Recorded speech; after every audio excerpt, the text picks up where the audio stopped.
What's happening, guys? Happy Wednesday and welcome to the Dynasty WarZone, the People's Dynasty podcast. On tonight's show, we're jumping back into the rookie content and, we'll cover a little bit of the news, what's going on around the NFL. Now, my very special co host could not jump on with me tonight. He had a work situation. So I'm not here with the man of the hour or the man with the power, Jerry Sinclair. Jerry's out. But I do have a co-host, a guest, if you will. Now, my co-host, I like to do the Bruce Buffer intro. In this corner, fighting out of the blue corner, this man is a senior writer and ranker for the DLF Fantasy Football. He's a writer for Roto Baller, and he is the Intercontinental Champion of the world of Dynasty Fantasy Football. He is Bruce Matson. You can follow Bruce on Twitter at Metric Scout. Bruce, welcome to the Dynasty WarZone, my friend. Oh, how's it going? Thanks for having me on. This is exciting. I'm always up for talking rookies, and I've seen this podcast around for a bit, and it's glad to be on here. Glad to meet you, and this is a very exciting time. I can't wait to chop it up here. Well, we're going to chop it up. We're going to talk about your YouTube channel, all of the stuff that you have going on, why I selected you to kick off rookie wide receiver talk. People that have done wide receivers with me in the past have been Shane Hallam, Nick Whalen. Now it's yourself. But you are the Intercontinental Champion of Dynasty. Why the Intercontinental Champion? What is your love of the icy gold?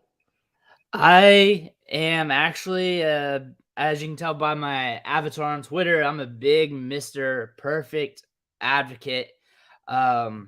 Really big fan to the point where, like, when his DVD came out back in like 2008, I had to buy 2 copies because I was playing it so much.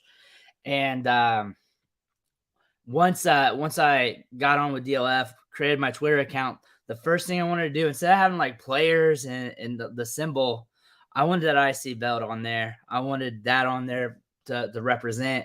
And the IC belt, when I think about it over the years, my lifetime, that's probably one of the prettiest belts there is. There's a bunch of different types out there, but usually that's the one I gravitate to.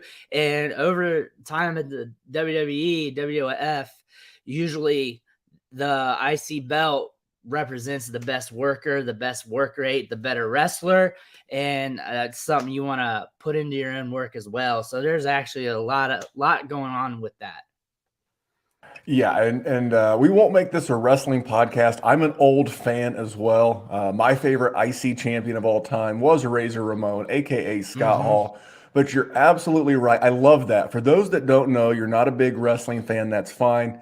It's not fine, but it's fine. It's fine that you're not a big wrestling fan, but he's right. The Intercontinental, now the world champion, that's the draw. That's the one everybody comes to see. But the Intercontinental Champion, just so you know, that's what Bruce is. Bruce is the Intercontinental Champion. He's the one we're all here to see. He is going to help us talk some wide receivers. Now, I don't have a Mr. Perfect drop. I didn't have time to. So here's the best one. This is my normal co-host on the Fabulous Big Bet podcast. Best I got, man. It's all good. I'm the dirtiest player in the game.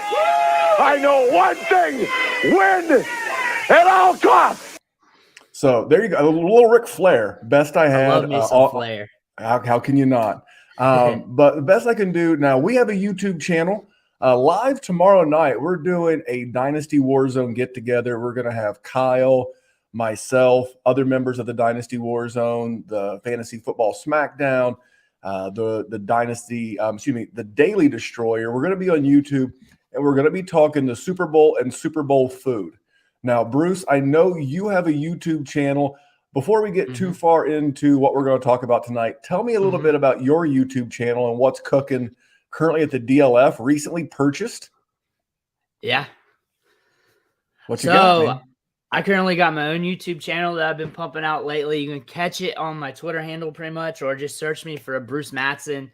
I've been trying to drop a video almost every day, if sometimes 2 a day, sometimes a little less than that, but it's pretty routine. Right now, going really heavy on the rookies. So wide receivers, running backs, everything like that. Pumping out a mock draft or 2 a week.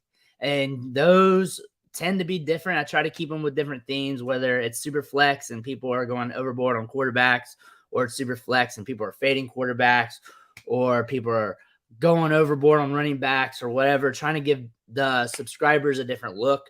Also going heavy on profiles for these rookies. And then during the season, did a lot of film studies. So film studies for the collegiate guys and also film studies on the guys in the NFL. And then taking what we're seeing on film and then correlating that with the stats, the metrics and stuff, and how we can project that going forward. Some of these people, they can't see all the games, so they want to see what their fantasy players look like. I try to give that to them. I love it. And I subscribe to Bruce's YouTube channel, and we'll talk about the patron and all the other stuff that we have going on here at the Dynasty Warzone.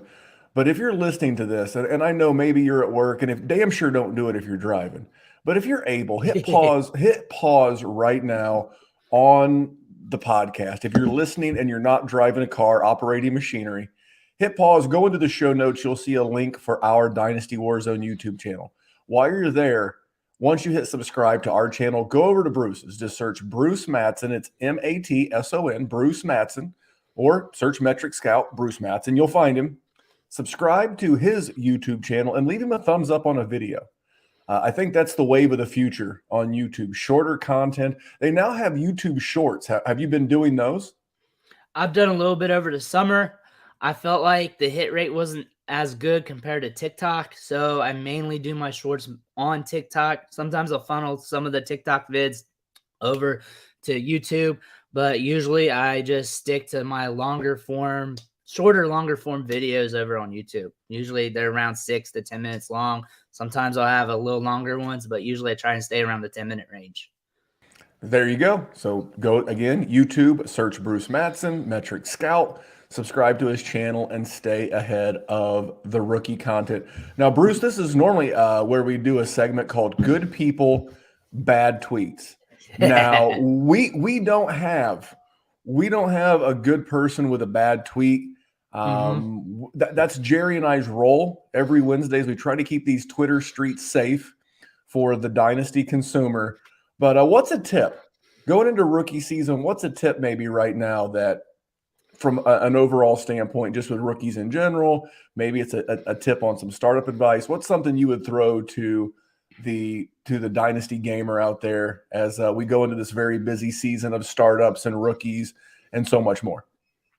With going into the rookie drafts, doing your studying, doing your film work, your metric grades, and all that stuff, I personally, over the years, just from being bit on the hand so many times, from what I've learned is I like to paint in broad strokes. I do not want to go too far to the right into the film area to where like I create biases. Like I don't want to just like nitpick at somebody's film to the point that I'm calling the top wide receiver bad or something like that.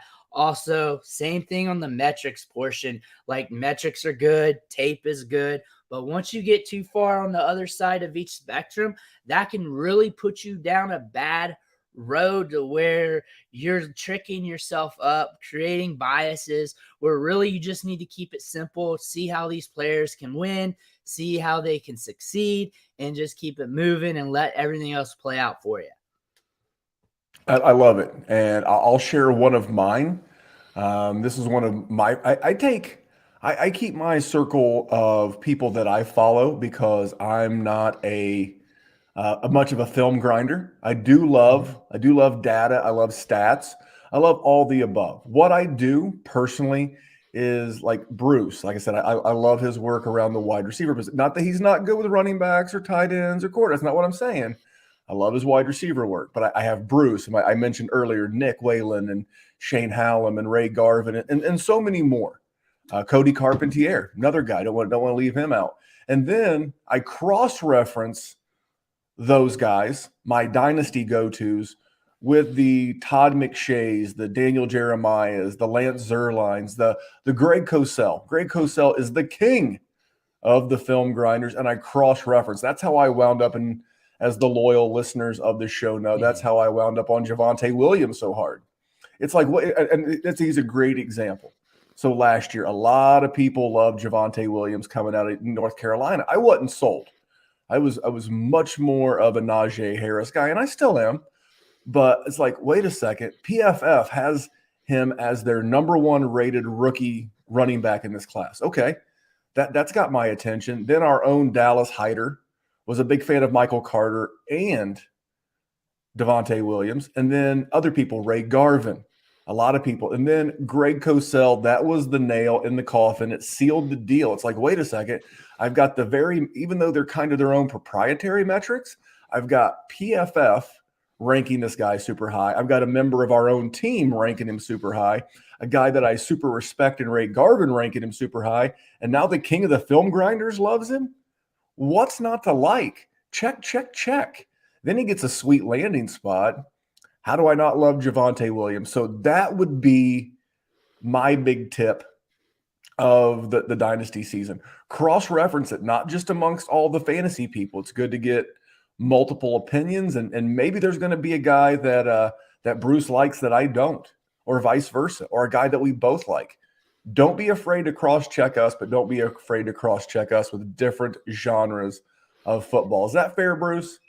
Yeah, that's definitely a smart move to do, to cross-reference yourself. Also keeps you honest. And also, like, there's just different viewpoints to where that you can learn something from. And like, say another analyst views this player in a certain light, that player hits, and you did not see that. You can use that for your scouting going forward, going into next year, 2023, 24, whatever. It's just something that you can just build upon for your portfolio. Yep, and that's one thing as Jerry and I start rolling out our own analysis. That is our rule in 2022. We can give you as many reasons as we like a player and why we're high on a player, but we have to give you at least one reason why they make us nervous, because no prospect is bulletproof. I think especially in this class more than any, but it's always classes like this that we think are going to kind of be odd and down that usually wind up producing some real Dynasty gems. Now, we're going to jump into the same thing we did last year. This was very well received, and it's very unique to the Dynasty WarZone. We call it 5 good rookie questions. But before we do that, now, Bruce is the king, the originator. I'm going to give honorable mention to my good friend, Izzy Elkafas of the Dynasty Trade Calculator.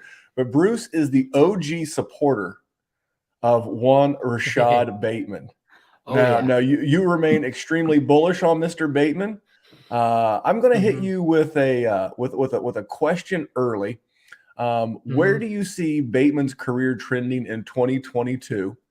And maybe we'll get into a little bit early. Who is your Rashad Bateman? Like maybe not predicting his future, but just the guy that you're already in love with going into this rookie class. I feel like his season next year, I think it's going to come to a better start, obviously, because hopefully he won't be injured. I feel like just from everything I've graded from the tape, from previous metrics and everything, and judging the offense, I feel like he'll probably be more like a volatile wide receiver too. I think he'll have his up and down moments.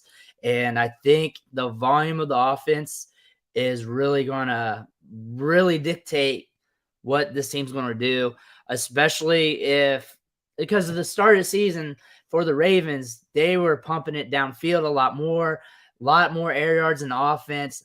Back half of the season, quarterbacks getting injured, slowing things down, running a little bit more. We had a Dr. Jekyll, Mr. Hyde scenario. With that being said, if we fall in the middle there, I see some volatile wide receiver 2 action, some wide receiver 3 weeks, maybe one or two pump up weeks as a wide receiver 1, but some clear cut volatile wide receiver 2 action when you average just everything out for a season next year.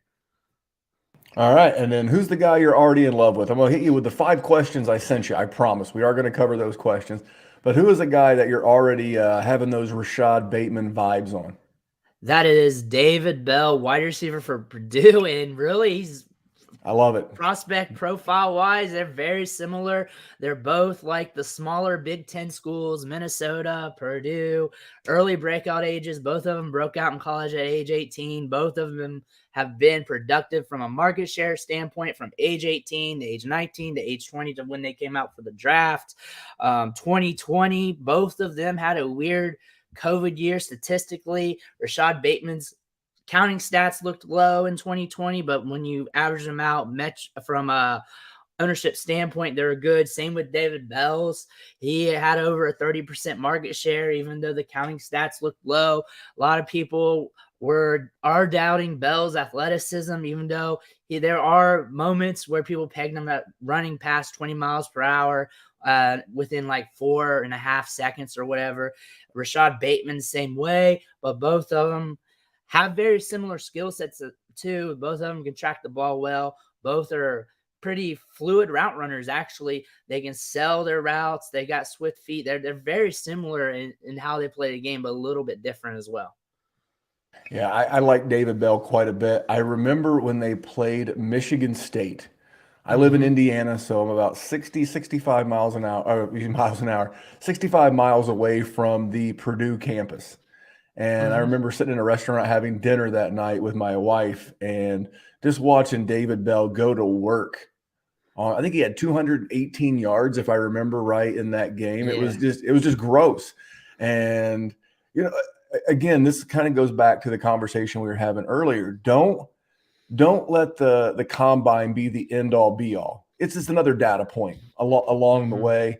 And the NFL is going to tell us what they think about these guys. Everywhere I've seen David Bell go, I see David Bell mocked in the mid 40s, somewhere around a mid wide receiver a mid round wide receiver in the second round, a top 45 pick. And that would be in a very similar range to where a little bit lower than where the Bengals took T. Higgins. They took him at the top of the second.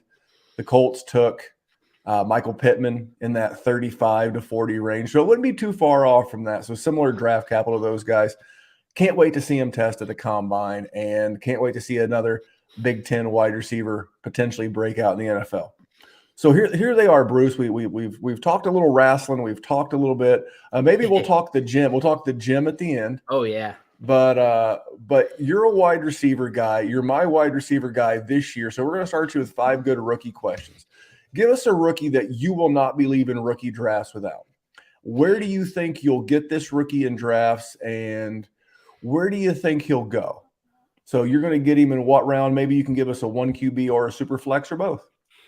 Well, I had David Bell pegged for this question, and Perfect. The value here, I've been doing a lot of mock drafts, a lot of them for super flex, and I know from historical standpoints, we're going to get a running back that gets overdrafted, lands in a spot that people love.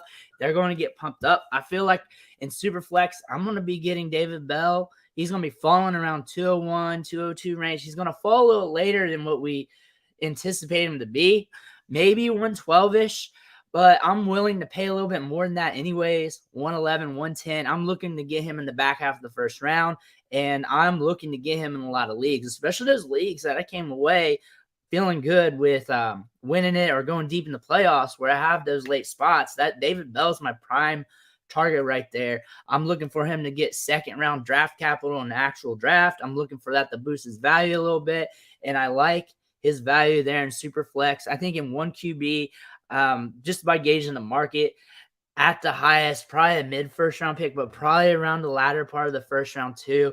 There's going to be a running back or two who jumps up the boards, who gets drafted in the top 100. There's a lot of these ancillary jabroni running backs who are just running around at like 220 range.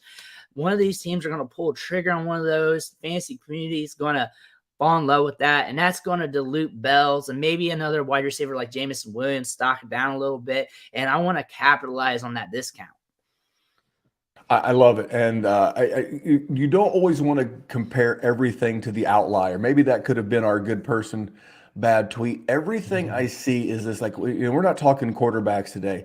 They're like, well, Malik Willis, Josh Allen. Stop. Just take a deep breath.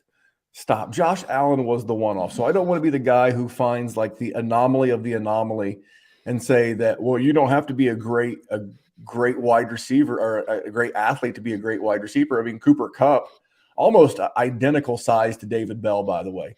Cooper Kupp, 6'2", 204. David Bell listed as 6'2", 205. That's not to say that David Bell is going to be Cooper Kupp, but Cooper Kupp, if you look at his player profiler card, it ain't good. 4'6", 240, a 90.8 speed score. That's the 39th percentile. He has one of the worst burst scores you'll ever see, and all the dude does is put up fantasy football points. I can't wait to see where David Bell goes in this draft. I was looking at a mock draft just a minute ago that had him going 47 overall. So that's about that range that we thought he would go. 47 overall would put him to the Indianapolis Colts. Now, I don't know how I love David Bell as a complimentary piece with Michael Pittman, but it's not the Colts need weapons. Just say that. So keep him in state. Maybe that's a good one. So that's your guy. I think he's going to wind up having, I don't want to compare him apples to apples, but from a wide receiver and where I think he'll go in mock drafts is going to be in that Elijah Moore range. And I love that. I absolutely love that because Elijah Moore, depending if it was super flex or one QB, he was going in that 110 to 205 range in a super flex, and a one QB a little bit higher, obviously. And I would love to get him there. I might trade back into a draft and get him. So I have no issue with that pick. The next rookie is always a tough question because you don't want to put guys down. But give me the rookie that you will not be drafting in rookie drafts. Maybe you just feel like he'll go too high. And why do you feel like he'll be a pass? The rookie that I get a bad feeling about every time I'm doing a mock draft right now is John Metchi from Alabama. And honestly, the production really wasn't there for me. I feel like he's going to get some decent draft capital. I saw him mocked in the second round to the Falcons in an ESPN mock the other day. I feel like he's probably going to be somewhere around there, maybe third roundish. It's hard to tell, especially with the ACL baked into his value right now. But I feel like he did not do enough at Alabama to really make me want to buy him in Dynasty this year, make me want to draft him. I feel like guys like Wan'Dale Robinson are guys I want to shoot for, or maybe that's where I want to go with some of those ancillary running backs or pivot to another position.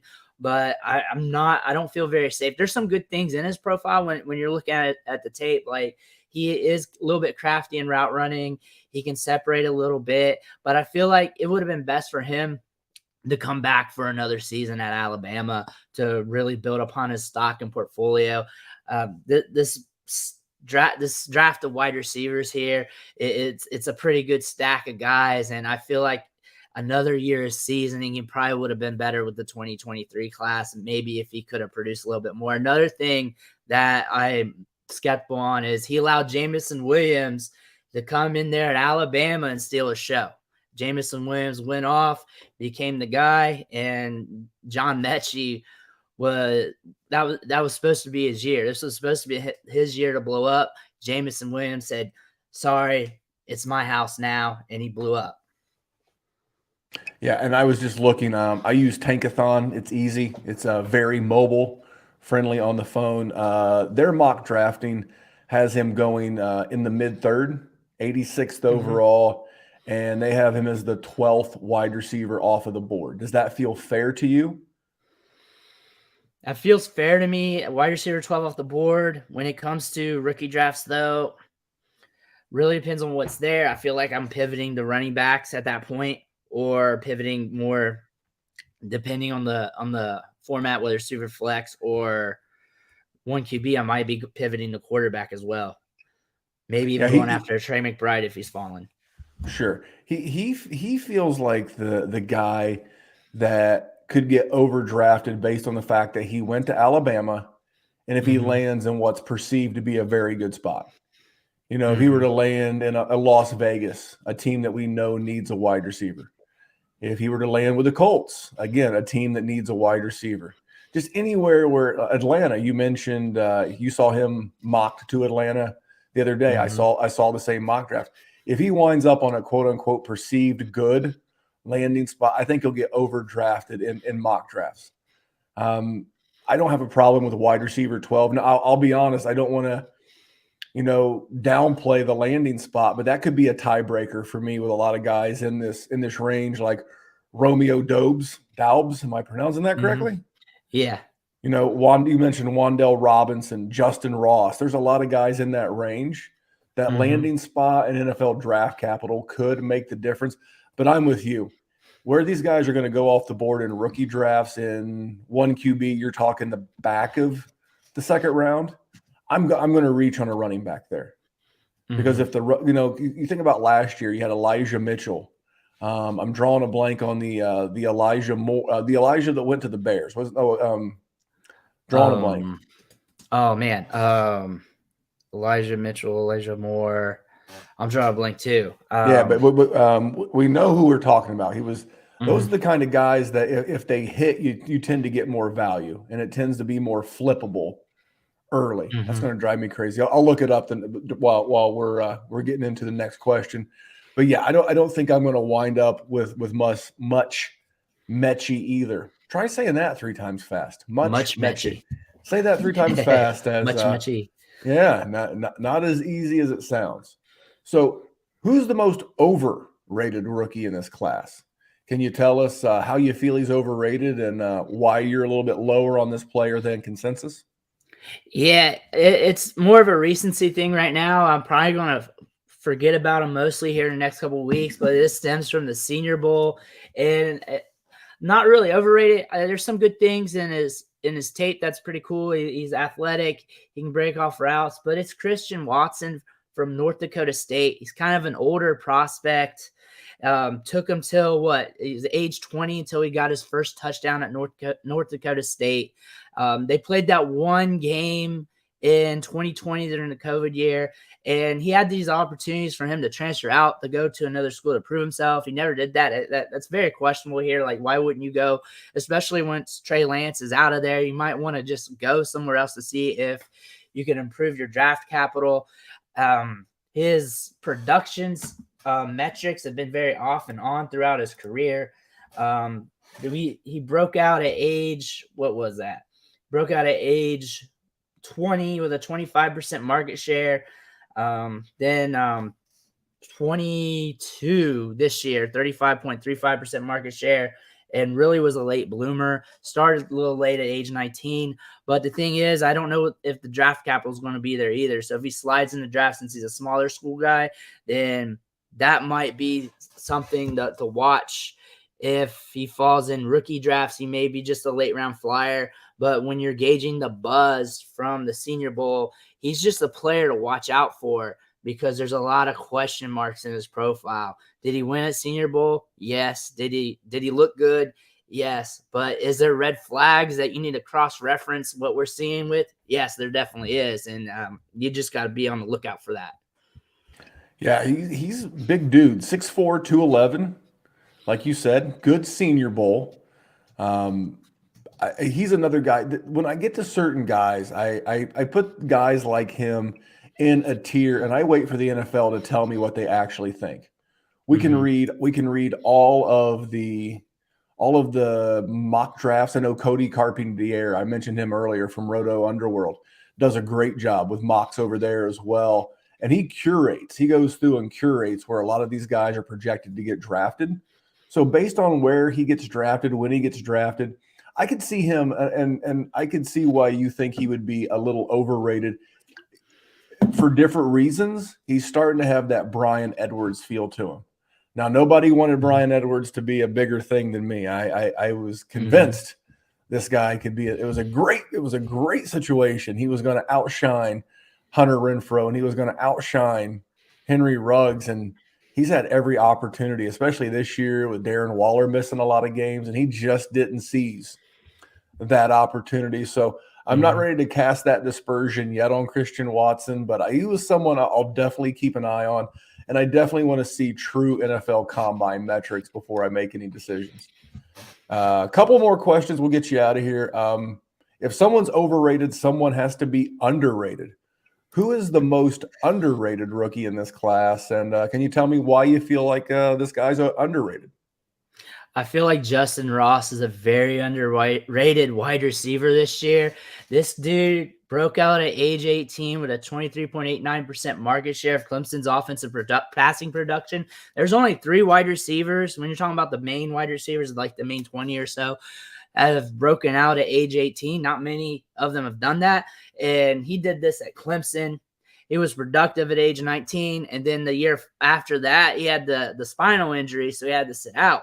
Then he came back this year, and although he didn't look like the best wide receiver in college football, he was dealing with that wonky Clemson offense that was just very poor, but was still able to produce some. Had a 22.37% market share of his team's passing production this year. And the thing about him, when you go to the tape, he's a very skilled route runner. Like, he can stop on a dime. He uses head fakes, head movements to sell his routes, and he does a good job at using his eyes, using his head and shoulders to contortion himself to sell that route, to make that cornerback believe that he's going one way when he's going another, allow him to create separation. He's not the most quick twitchy guy, but he also has ball skills. He also has a good reach when the ball's in the air, good timing, and really good footwork as well. This is a player that could surprise us, especially if he goes to a good situation, gets opportunity. And again, he may be just getting back into his old form after having to sit out a whole year too. So we may get another better version of him in 2022, 2023 going forward as the wheels start to grease back up for him. A guy that I'm definitely interested to see where he lands. I think his range of outcome is tremendously wide. I could see this guy being one of the best wide receivers in the class and just absolutely fading into obscurity. Oh my God. He was a Deion Kane. He could be Deion Kane, and he could be he could be a wide receiver one, like a lot of guys from Clemson have been. I mean, 1,000 yards as a true freshman with 9 touchdowns. Then he followed that up with 865 yards and 8. Then he had the injury plague season, and then this year the offense was bad. Only played 10 games, 3 touchdowns. But you mentioned the offense. There was a lot of struggles in Clemson this year, coming off of not having Mr. Trevor Lawrence, and that's a team I would be interested to see if. Please don't get it twisted, ladies and gentlemen. I don't think Trevor Lawrence is going to go full Joe Burrow and say, "Hey, we need to draft this guy in the first round." But Jacksonville has a ton, just an absolute ton of picks. As I'm looking at it right now, it looks like they have 11 total picks, and I can see where somewhere in that 104 overall pick, or maybe that 156, maybe if Ross is still there. Maybe he convinces the Jacksonville brass to reach out and maybe get him on the team.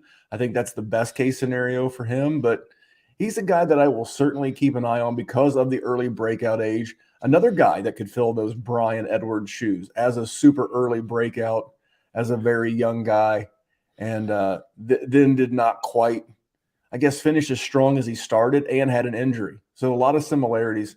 And he's in a state that ends in Carolina, so you got that going for you. So here's the last one. This is the tough one. Now, we named this after one of Jerry and I's favorite players. One of our favorite players of all time is James Robinson. He's a small school guy that our good friend Shane Hallam in 2019 told us to keep an eye out for, and he had a great 2020. But give us a James Robinson-esque wide receiver, someone that most of us have never heard of, that you've ground some tape on, that you've got some data on, and you'll be looking to nab because he's under the radar. Yeah, this guy, I have him pegged maybe as a UDFA, maybe 7th, 6th round guy. And Thomas Hennigan from App State.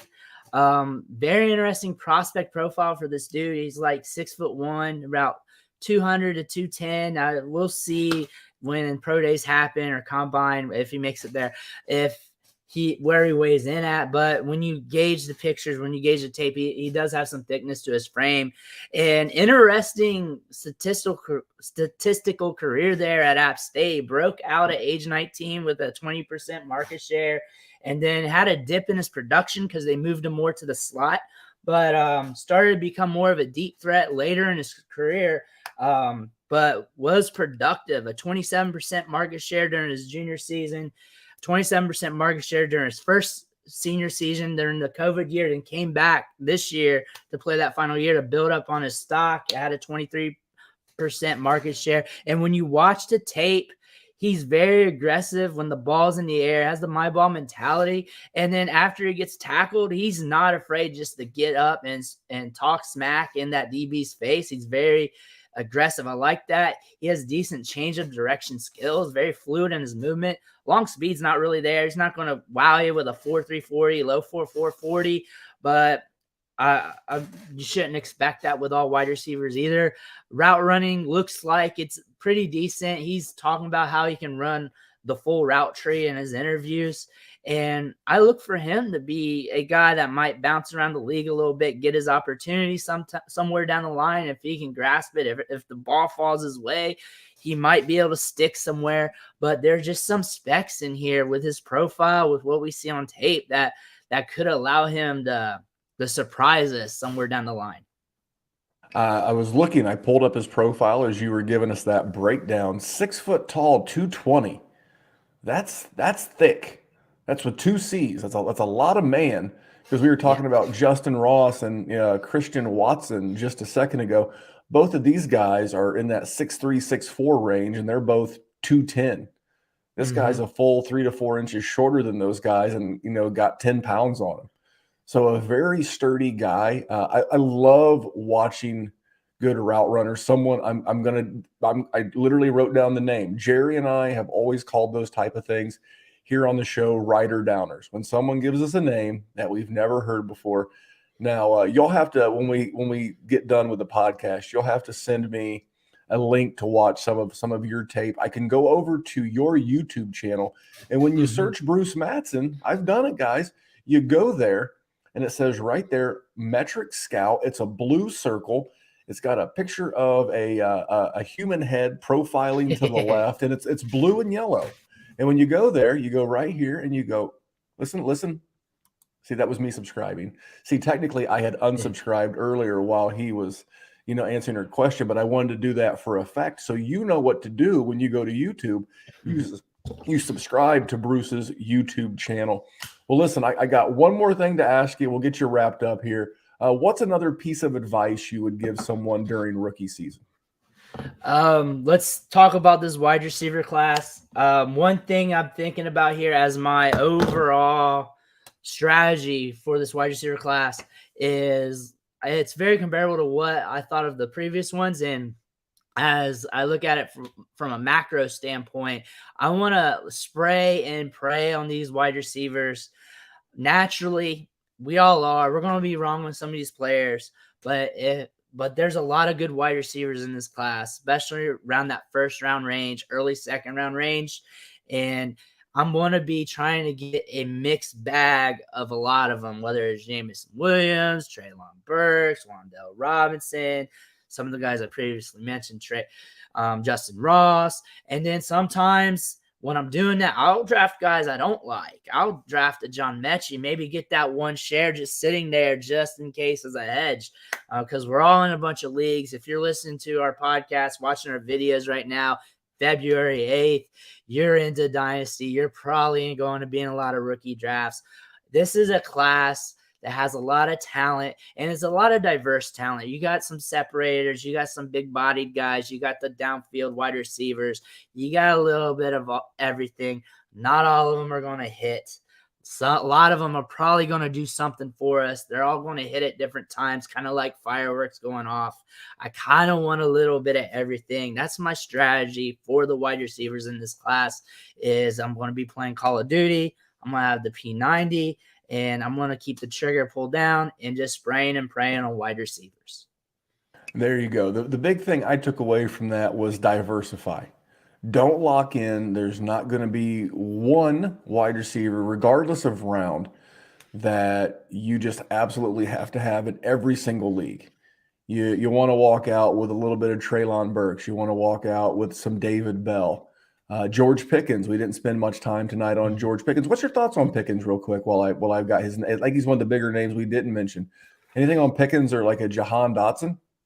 I like George Pickens a lot. I feel like if he didn't have the ACL this year and played a full season and has been doing everything he was previously doing, I think he'd be consensus. It'd be considered in the top 3 amongst pretty much the whole industry, top 3, top 4 area. We kind of got a lot of guys that could be in the mix there. You can even throw David Bell up in there. Jahan Dotson's very interesting. Him leaving early at the Senior Bowl, getting there, and then leaving early. I saw a tweet. I forget who sent that out, but someone said that he was going to be like being listed at 5'9" instead of what he was listed at like 5'10", 5'11" range. It's listed as 5'11". Yeah, the draft report I'm looking at said 5'11", 182. Yeah. I heard that rumor. I don't know if that's true or not. That I've been thinking about that a lot. There's some things I do like about his game, though. I like how he can extend overhead, bring in grabs. Had some production at Penn State. I feel like he has been falling in around the mid-second round in drafts. I like him better than John Metchi. I'd be drafting him over John Metchi. So really depends on how the NFL likes him, because he's getting mocked in the first round a good bit. A lot of drafts. He's also probably going to fall in the second round, a lot of mocks as well. So it really depends on how the NFL likes him. And I imagine if NFL does like him, we're going to see him get a boost in value. But really, if he's going cheap in ADP, I'm going to buy some of them. If he's getting overdrafted, like I'm never going to be drafting him ahead of David Bell or anybody like that. So if he gets overdrafted from that standpoint, then I'm going to be staying away from him. All right, I got one last question. I promise I'll stop. So all these guys, because we know both the wide receivers at Ohio State were good. We're talking Olave and Garrett Wilson. But let's spend just a second talking about Drake London. He's a guy that I'm super intrigued by. I see him as the wide receiver. Depends on where you get your information. I've seen him as high as 2. I don't want to say Treylon Burks is the consensus wide receiver 1 in the class, but he's the one I see at the wide receiver 1 overall in the class the most. I'll say it that way. But let's talk about Drake London. Forget the injuries for a second.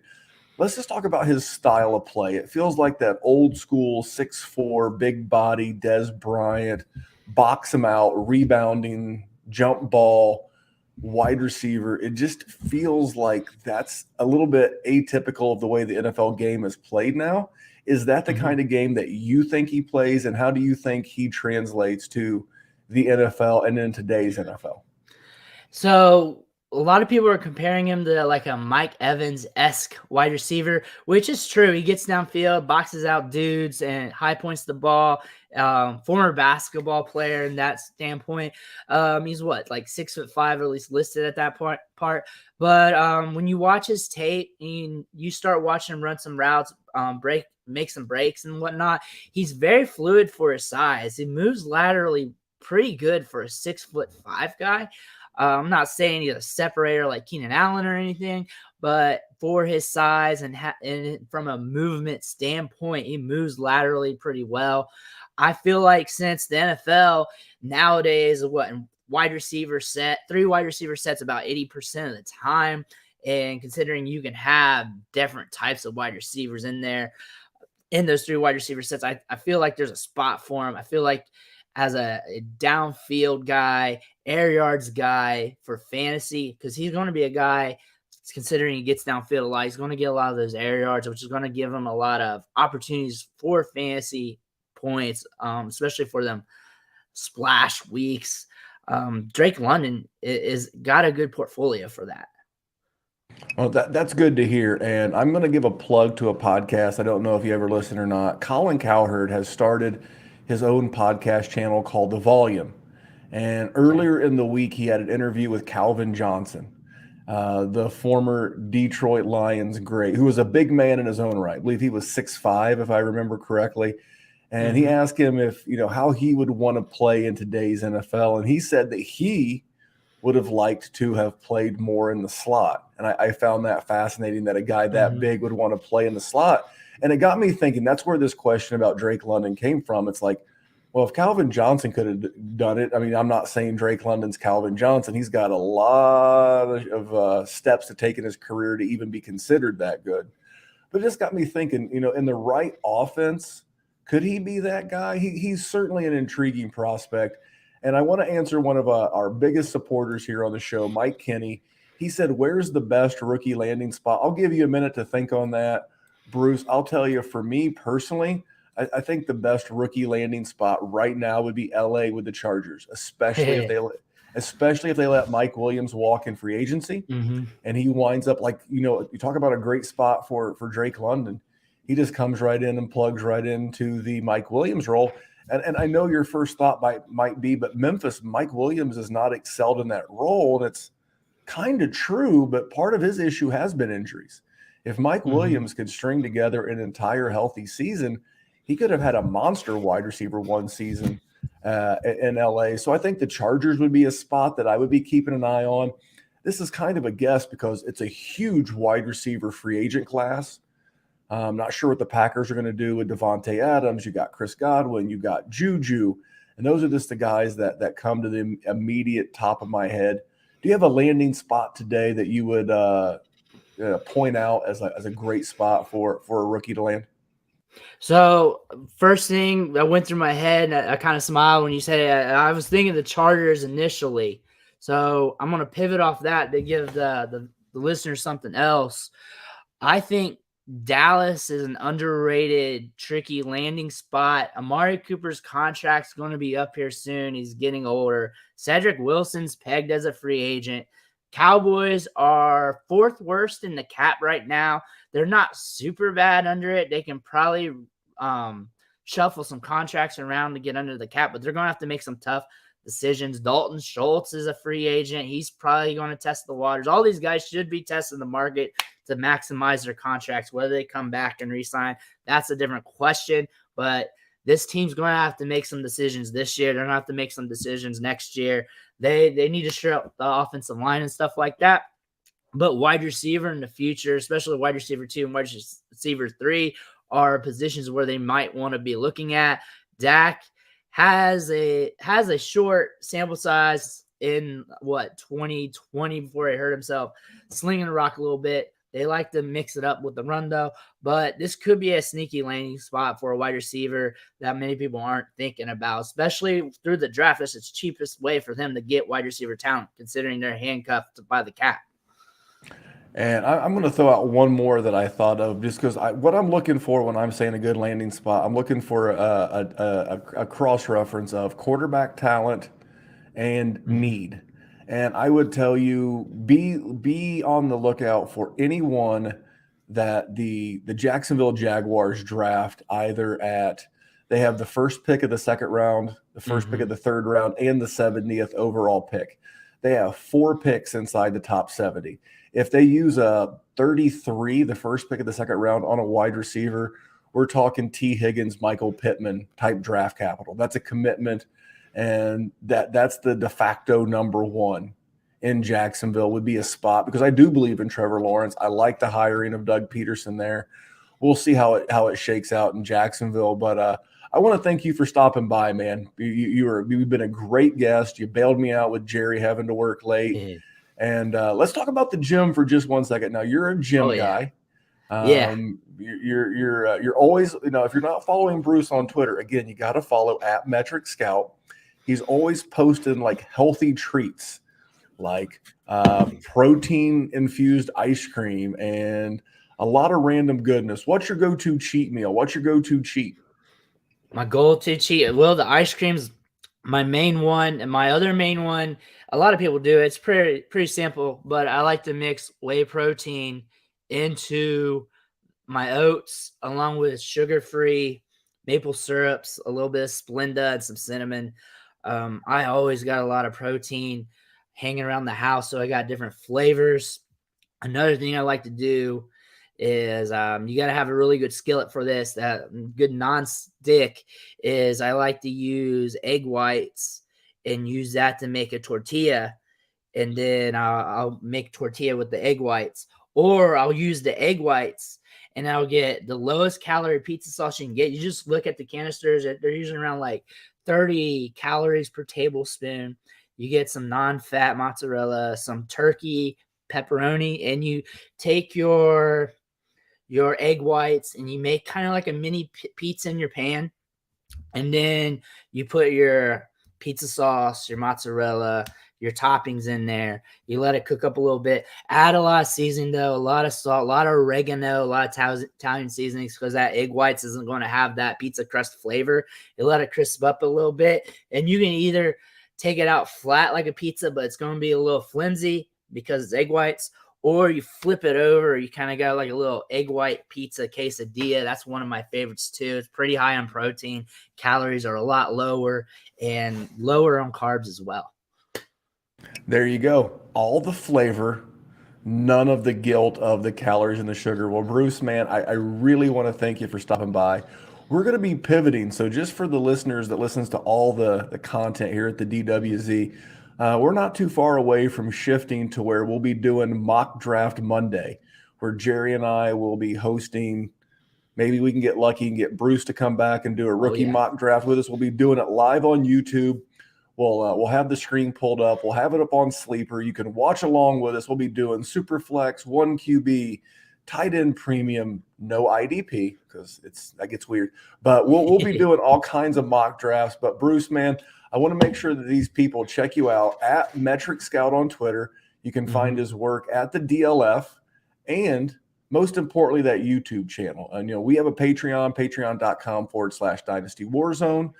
That's our community. That's where we're doing premium content, helping people build rosters. We're sponsored by Hate Brand Goods. That's our athletic apparel sponsor. You see me wearing their shorts in the gym if you're following me on Instagram at Memphis185.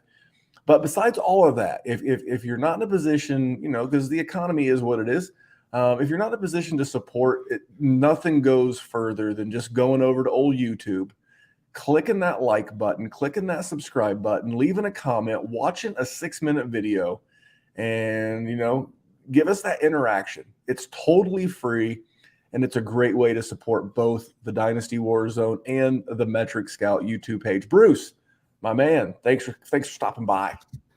Thanks for having me on. It was great. Well, listen, I'm going to get up out of here. I'm going to get Bruce out of here. But on behalf of that man, again, his name is Bruce Matson. You can find him on Twitter at Metric Scout. My name is Memphis. You can find me at DWZ Memphis. You can find this show everywhere at Dynasty WarZone. And remember, here at the Dynasty WarZone, we're just trying to make the world a better place for fantasy football. We'll see you back here next week for another show. Thanks, guys.